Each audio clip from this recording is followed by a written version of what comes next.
Something can be opposite and not opposed. That's what this is saying.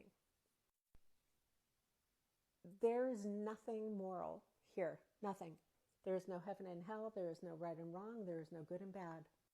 There's not even gender, unless and until you identify and define the context. We're going to talk about that in a sec. So I want you to look at this as two sides of a coin. I want you to look at this as night and day. Please avoid looking at this like right and wrong. As it relates to this, okay, this is like a calico cat. This is a tortoiseshell cat.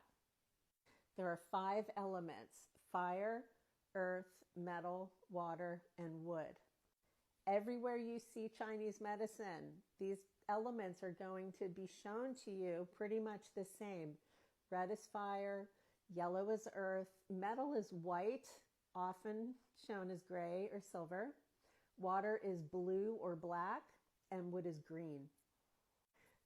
Anytime you see these in a circle, they're almost always going to be shown in this order, because this is a map in Chinese medicine. We'll get into that later. But I just want you to know that these are also maps. The consistency is because they're showing you more. There's much more going on. It's amazing. And you can go as deep or as shallow as you want. Let's talk about yin and yang.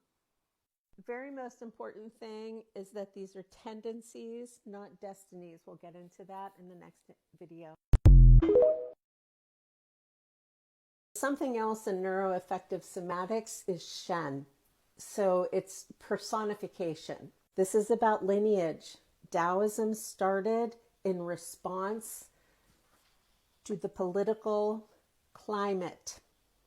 You know that thing where you get like a list of like the feminine is this and the masculine is that? That's not how it goes. Now look, they're tendencies, not destinies. They tend towards things. We're going to remember that because of something like this clock. Remember, that shows how nothing is ever one or the other. There's constant movement. We're going to remember that, hello, the whole universe exists. So clearly, this is not annihilation. Clearly, this is a system that is telling us something.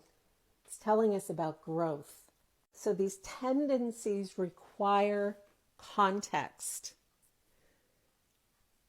Without a purpose, a place, a factor, a qualifier, without something else, it means nothing. Neuroaffective somatics is a way to apply all of the big concepts that we're asking ourselves to put into practice constantly. When you go to the acupuncturist, Shen do the labor of acupuncture. So this is Hun. This is the spirit of the liver. Hun is one of the primary concepts that Carl Jung took from this system. We're also going to see biology and the body shown in more pastoral and metaphoric ways. Anybody who is actually intervening in body minds will absolutely need to know details about all of the science. Those of us general humans need to understand the principles and how to apply them. And we don't need polyvagal theory to do that. We need a way to apply it. Just right tension between us is our experience of each other.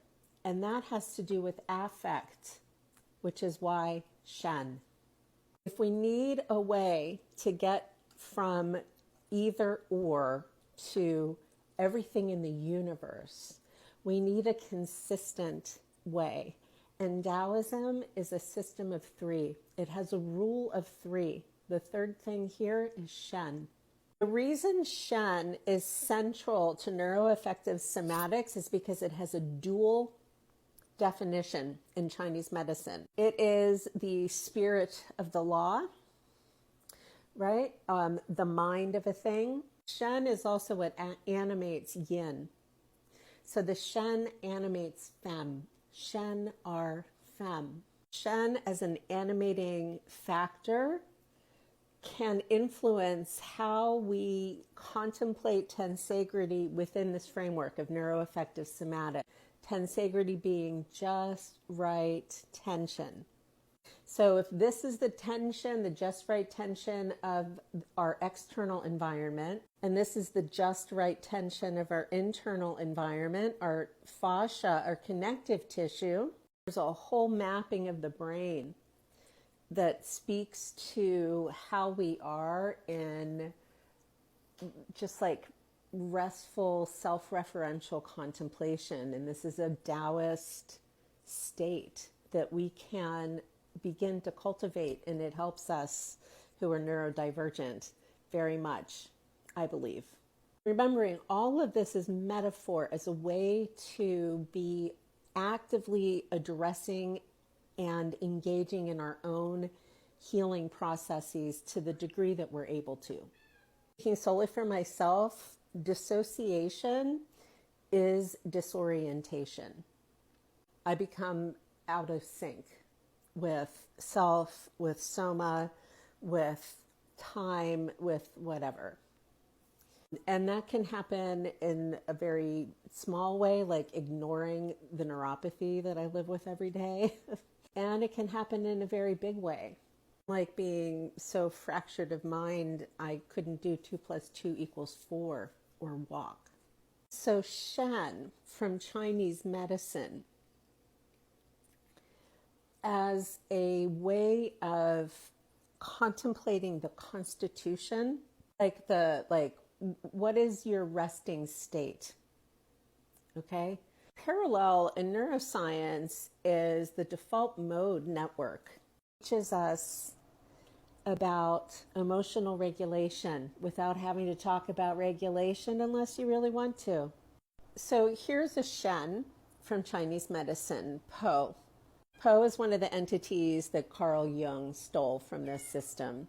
In the somatic reality, Po is associated with the lungs. There is a sound that you can make, and you can see there's an emotion association as well. So Shen are affects. They're inherently affective. Love this for neuroaffective somatic. Also, you can associate this personification with an organ, your lungs. I'm just putting it as a general area. And remember that all of the elements are shown everywhere in Chinese medicine, pretty much the same. Shen exists to benefit, even though from an emotional perspective, from an affective perspective, Shen are associated with challenging feelings. And then I have also added Shen for some of the major concepts. Before I get going with my day, these are the 5 Shen of Chinese medicine. This is lungs, is Po. Kidneys is Ji. Liver is Han. Heart has its own Shen named Shen. Spleen is Yi. I put on my cognitive and data science hat. Shen as a metaphor in this system is amazing, amazing, because we can take a literal definition of a thing, a Tion, and make it metaphor or art or emotional or something. Make it personal.